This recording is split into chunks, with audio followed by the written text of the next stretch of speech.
Приветствую, друзья! Реально ли получить действительно интересное звучание в ультрабюджетном сегменте? Перепробовав целую кучу разнообразных наушников, могу сказать, что это один экземпляр на 1000. Но чудеса таки встречаются.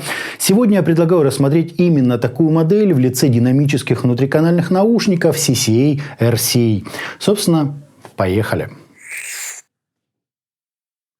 Приходят наушники в стандартной для бренда CCA картонной коробке с изображением модели и полным перечнем технических характеристик с обратной стороны. У меня этот список почему-то оказался заклеен немного другими значениями. В частности, импеданс значится равным 25 Ом, а чувствительность 99,8 дБ на милливатт. В комплект нам положили, конечно же, инструкцию по эксплуатации и 2 дополнительных пары силиконовых амбушюр разного размера.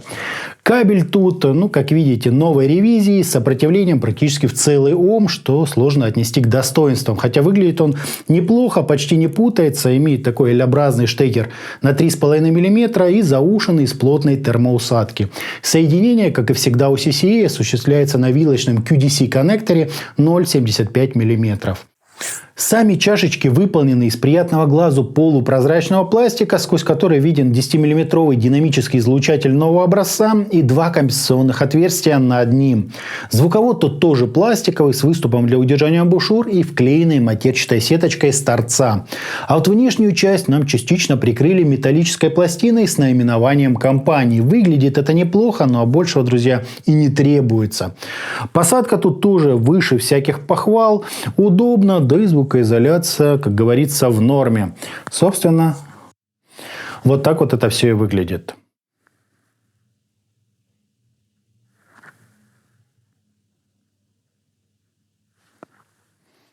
По измерениям у нас чуть более длинный относительно нормы импульс, вполне допустимое расхождение между левым и правым каналом и искажения в пиках, достигающие 0,8%. Фаза ведет себя вполне естественно, затухание на 30 и 60 дБ соответствует где-то 77 и 97 миллисекунд без каких-либо дополнительных возмущений.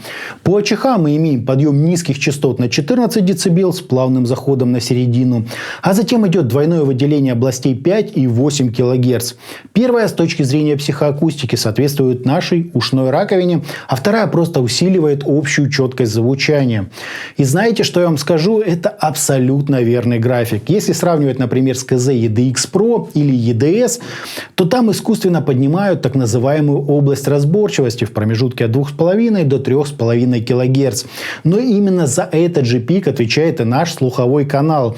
То есть поднимать его в наушниках не нужно. Наше ухо само выполняет данную работу. Следовательно, район около 3 кГц зачастую оказывается неестественно задранным. Для слуха это приемлемо, но с точки зрения науки практически мартышкин труд.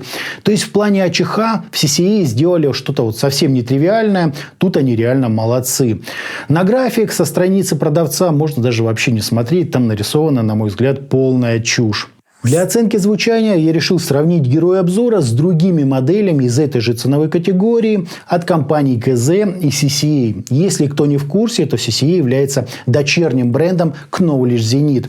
После выхода обзора на EDX Pro я частенько слышал отзывы, мол, они слишком яркие. Хотя, на мой взгляд, EDX Pro дают скорее грубое такое резкое звучание. Это именно резкость, а не яркость.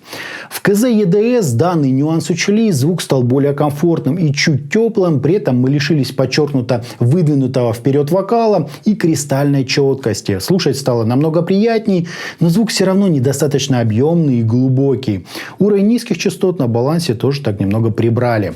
CCA RCA на фоне конкурентов дают какое-то особенное, очень интересное восприятие музыки, более естественное, объемное и комфортное. В нижней части середины количественно стало еще меньше, зато появился тот самый тембральный объем. Исчезла ненужная резкость, грубость и простота, отчего герои обзора окажутся находящимися уже на следующей ступеньке качества по отношению к двум рассмотренным моделям. Согласен, кому-то здесь реально может не хватить средних частот, но то скорее в силу привычки, поскольку нам их обычно задирают, и это уже кажется правильным и нормальным.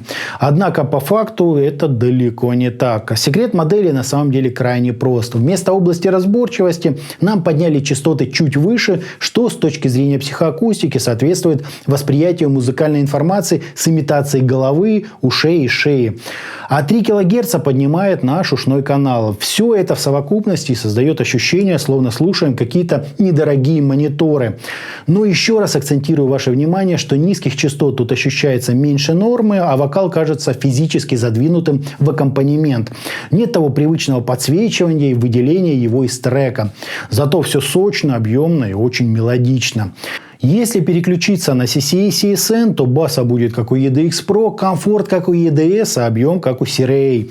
Да, это уже гибридная модель, но стоит она ровно тех же денег, что и герои обзора. При этом восприятие от них привычное и в наличии все плюсы от предыдущих моделей. И вроде как ура! Однако у CSN, как и у большинства недорогих гибридов, мы имеем очевидную яму между динамиком и высокочастотной арматурой, в то время как у CRA все равномерно, естественно и цельно. Если же затронуть выразительность, то она лучше у EDX Pro. Уверен, что вы поняли мой посыл. В данном сегменте, конечно, есть очень неплохие модели, но это всегда какие-то компромиссы. И хотя по звучанию CRA намного интереснее своих конкурентов, однако универсальными я бы их тоже не назвал. По звучанию герой обзора тюнингованный для эффекта восприятия стационарной акустики, что некоторым может показаться непривычным или даже вообще чуждым. Микродетали модель тоже не уходит, прорисовывая музыкальную палитру довольно широкими такими мазками, зато напор и энергия сохраняется тут в полном объеме.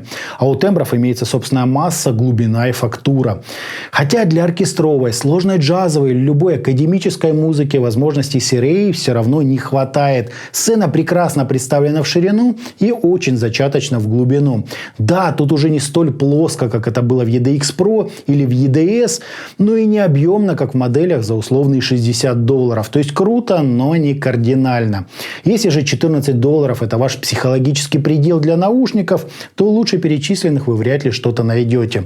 Главное определиться с приоритетами, что вам важнее – выразительность, теплота или реалистичность подачи. Итогом, динамические внутриканальные наушники CCA CRA отлично сидят, неплохо выглядят. Насадки к ним подобрали достойный, кабель вполне рабочий. Но самое главное – это естественное однородное звучание, имитирующее восприятие настольной акустики. В минусы же можно отнести не совсем привычный музыкальный тюнинг. Обычно наушники, особенно в данном ценовом сегменте, звучат иначе.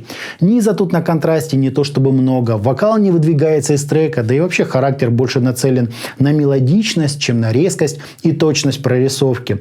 Мне подобная настройка в наушниках нравится, и среди моделей ультрабюджетного сегмента интереснее CRA я, пожалуй, что еще не встречал. Не убийцы сегмента. EDX Pro мне все еще нравится своим драйвом, а EDS отметились комфортом и тем самым привычным тюнингом. Но и в героях обзора есть тоже своя фишка. Они кажутся объемнее и гораздо правильнее в акустическом смысле. Я вот это оценил. А на этом у меня все. Это были динамические наушники CCA CRA. Всем добра, всем пока-пока. Подписывайтесь на канал и оставляйте свои комментарии под данным роликом.